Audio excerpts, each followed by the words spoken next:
وأحل الله البيع وحرم الربا وأحل الله البيع وحرم الربا. السلام عليكم ورحمة الله وبركاته. الحمد لله الذي شرع لنا من الدين ما ارتضاه وأحل لنا البيع وحرم الربا فعمت بها البركات وازدهرت الأرجاء. أشهد أن لا إله إلا الله وحده لا شريك له له الملك وله الحمد في الأرض والسماء وأشهد أن نبينا وحبيبنا وشفيعنا محمد رسول الله إمام المرسلين وخاتم النبيين وصفوة خلق الله أجمعين. نشهد بأنه بلغ الرسالة وأدى الأمانة ونصح الأمة وكشف الله به الغمة وجاهد في الله حق الجهاد حتى أتاه اليقين. فصلوات الله وسلامه عليه وعلى آله وصحابته والداعين بدعوته والعاملين بسنته بإحسان إلى يوم الدين وبعد. Gjithë falënderimet dhe lavdërimet I takojnë Allahut Gjelle Gjelaluhu, vetëm ata falenderojmë dhe vetëm prej Tij ndihmë dhe falje kërkojmë, kurse salavatet dhe selamet I dërgojmë të dashmurit ton Muhammedit sallallahu alaihi wasallam, familjes së tij, shokëve të tij dhe gjithë ata të cilët pasojnë rrugën e tyre me të mirë deri në ditën e gjykimit. Të nderuar vëllezër, vazhdojmë diskutimin ton me temën e hapur të cilën e kemi shitblerja dhe tregtia, ku folëm dhe diskutuam në dersin e kaluar rreth një dukurie dhe një fenomeni të rrezikshëm I cili ishte në mesin ton, e ajo ishte mangësia në peshore dhe në matje, si dhe cekum ato llojet e dënimit për të cilën ajo ishte shkak që nëse gjendet ky fenomen në mesin e një shoqërie, padyshim se ajo ndoshta shkakton disa lloje të dënimeve në këtë botë dhe në botën tjetër. Sot inshallah me lejnë Allahut Gjelle Gjelaluhu do të dalim të një fenomen tjetër dhe një dukuri tjetër e cila jo më pak e rrezikshme se kjo me të cilën e cekum, e ajo është që me të vërtetë se kjo dukuri është shumë e gjon, madje dhe shumë e përhapur, dhe rreziku I saj është shumë më I madh për komunitetin dhe shoqërinë islame. E ajo është mashtrimi dhe dredhia në shitje dhe blerje, si dhe në tregti. Padyshim se Islami, feja jonë o vëllezër, është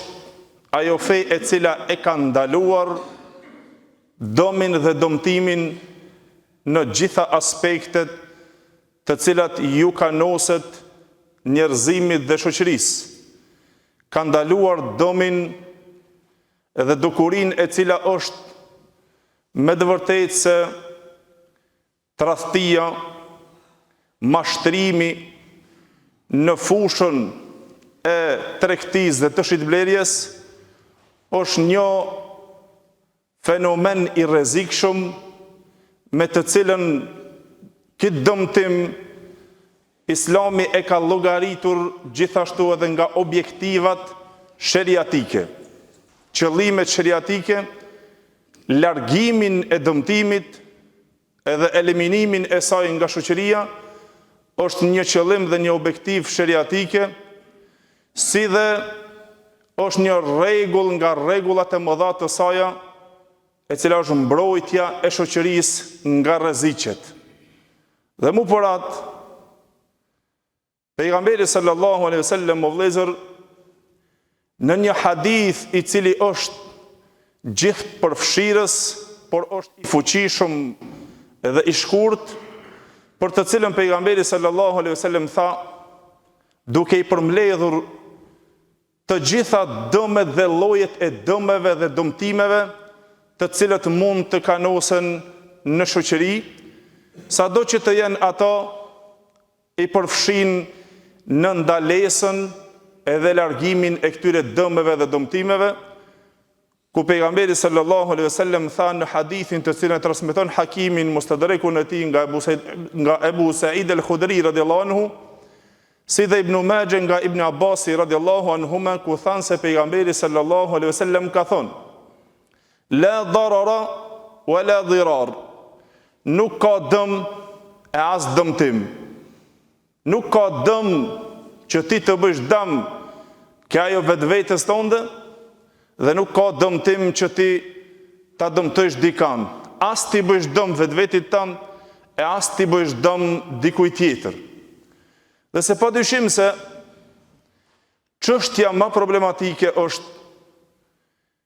gjendja e tregtarëve në këtë pikë të përhapur, e cila gjendet mashtrimi në tregti. Dhe se me të vërtetë është një cilësi e fshehur dhe është një ligësi e fshehur e cila maskohet me një moral apo me një pamje të jashtme të bukur, që e shef të mirë ke ajo personin apo ke në mallin në të cilën e shet personi, e maskuar me një bukuri të jashtëm, por me një mashtrim të mbrëmshëm. E kjo është mashtrimi dhe dredhia e cila bëhet në shitblerje dhe në tregti, për të cilën Islami, o vëllezër, është ai i cili na ka mësuar dhe na ka qortuar që mos të bim në këtë mëkat ku rrëshqet koma e shumë njerëzve në këtë pikë. Derisa pejgamberi sallallahu alaihi wasallam një herët kur kaloi doli në treget e Medinës, e duke kaluar në mallrat ku shiteshin aty tubimi i mallrave, të themi tabtan që shiteshin, kalon pejgamberi sallallahu alaihi wasallam dhe u ndal pranë një njeriu. Pa që ai njeri e kishte përzier ushqimin e tij me ujë. E ndalon pejgamberi sallallahu alaihi wasallam dhe e qurton ato fort. Hadithin të cilën e transmeton Imam Muslimi nga Abu Huraira radhiyallahu anhu, i cili tha se pejgamberi sallallahu alaihi wasallam kur doli një herët në treget e Medinës dhe u ndalte një njeri i cili kishte tubuar grumbull të ushqimit, sikur që kanë qenë përpara në përthesa të mbushura, ushqim apo drithëra të pamatura. Kush se cili si të blen pastaj ato matën, dhe e futi pejgamberi sallallahu alaihi wasallam, tha dorën e tij te ushqimi i këtij njeriu që ta shef drithin e tij, dhe pastaj tha kur e futi dorën pejgamberi sallallahu alaihi wasallam, tha i lagi gishtat e tij një ujë brenda ushqimit, të cilën ai e kishte në to. E pastaj pejgamberi sallallahu alaihi wasallam, o vëllezër, i drejtohet këtij pronarit të ushqimit dhe tha: ma hadha ya sahib at-ta'am, e çka është kjo, o pronari ushqimit? Ai u tërprua dhe patjetër se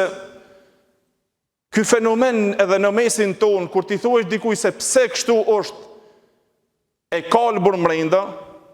pse është e lagur mrenda, patjetër se ta gjen një arsye. Jo se kështu, jo se dikush tjetër e ka fu, ose nëse në treget tona nëse i thua pse ke vendosur këtë të keqen këtu përfundi, me njëherë arsyeja fëmijët e kanë renditur, ato e kanë radhitur, ky tjetri e ka vepruar, arsyet janë të shumta. Dhe ky njeriu arsyetuat e pejgamberit duke i thonë: o i dërguari i Allahut, esabathu es-sama, e ka goditur shiu, e ka lagur shiu dhe ka ngelur ashtu. Dëgjoni se çfarë mësimi jep pejgamberi sallallahu alaihi wasallam, o vëllezër. Tha afala ja'altahu fawqa at-ta'ami kay yarahu an-nas, a nuk bëri që ti ta vendos ato si për ushqimit, ashtu që ta shohin njerëzit ato, atë të lagtën, me të cilën ti e pa në drithin aty, nëse ti në thes e fut dorën dhe e shef në mbrëmsi ka diçka të met, Por derisa e shef atë tëmet, se është e lagur ato, pse nuk e vendose, tha pejgamberi sallallahu alajhi wasallam, si për ushqimit, që ta shohësh atë tëmetën dhe ajo cila është e prishur apo e kalbër të dokët të njerëzit, të ta shohën njerëzit se ka një pjesë që është e dëmtuar dhe është me defekt.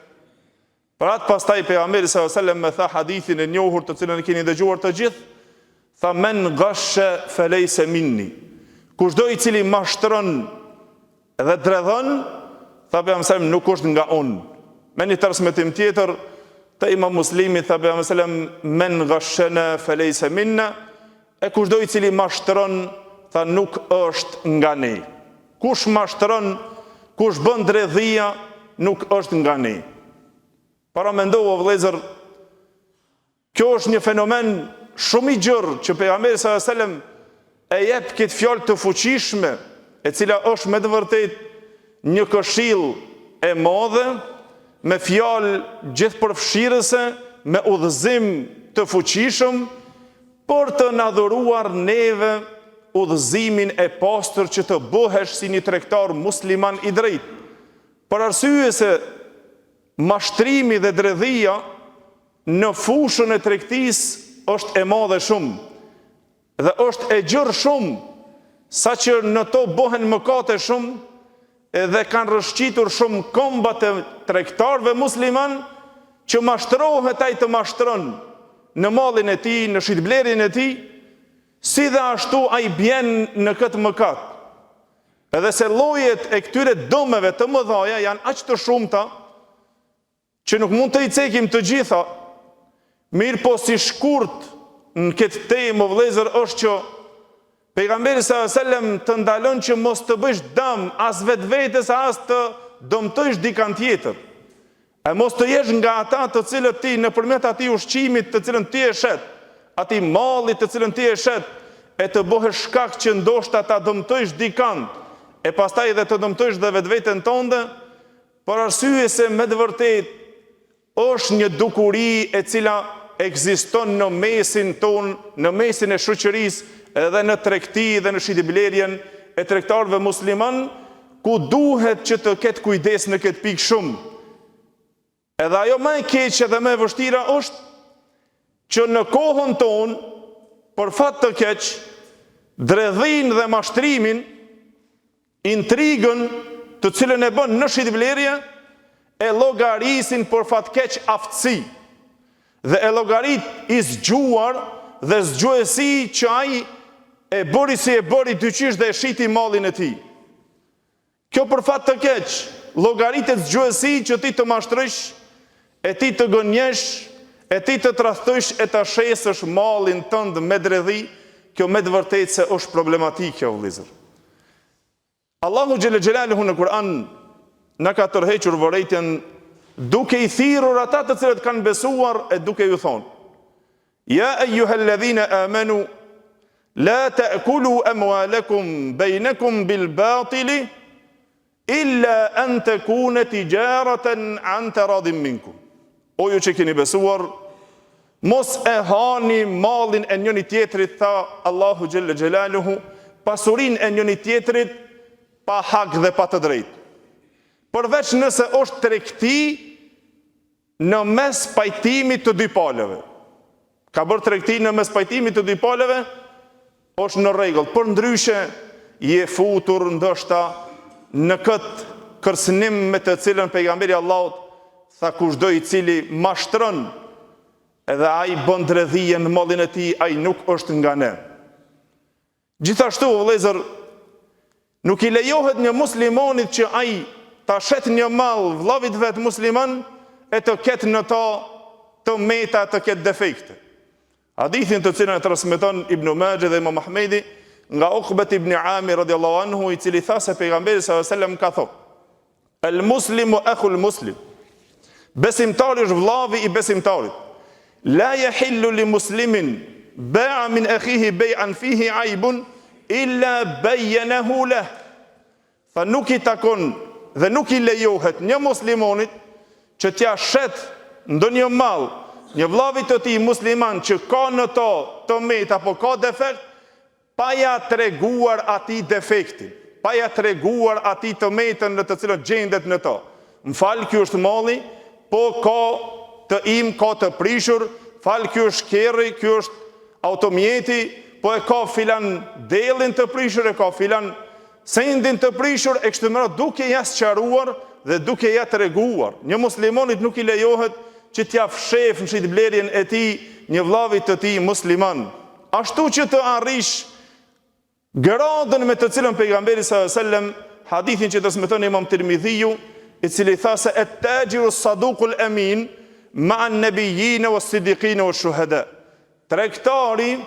besnik, tregtari i drejtë,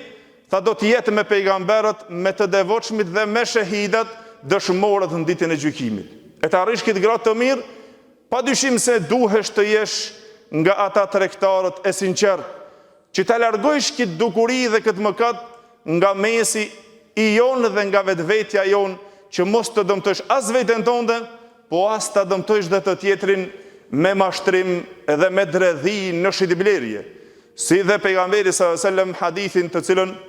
e kemi cekur dhe më herët që transmeton Buhariu dhe Muslimi, i cili tha pejgamberi sallallahu alajhi wasallam al-bay'ani bil khiyar. Shitsi dhe blersi janë në zgjedhje. Kush don të blen apo nuk don të blen, derisa ato të shpërndahen. Tha fa in sadaqa, nëse janë ato besnika, wa bayyana, dhe sqarojnë çështjet mes tyre, cila ka dam, cila ka defekte kështu me radhë, tha pastaj Allahu xhelle xhelaluhu ju jep bereqet atyre në shitblerjen e tyre. Tha wa in katama wa kadhaba muhiqat barakatu bay'ihim. Nëse ato fshehin, nëse nuk sqarojnë, edhe gënjen njëri tjetrin dhe mashtrojnë njëri tjetrin, kush cili t'ja lshon tjetrit, tha il zhduket bereqeti i shitblerjes së tyre. Bu për atë vëllezër, të gjitha kjo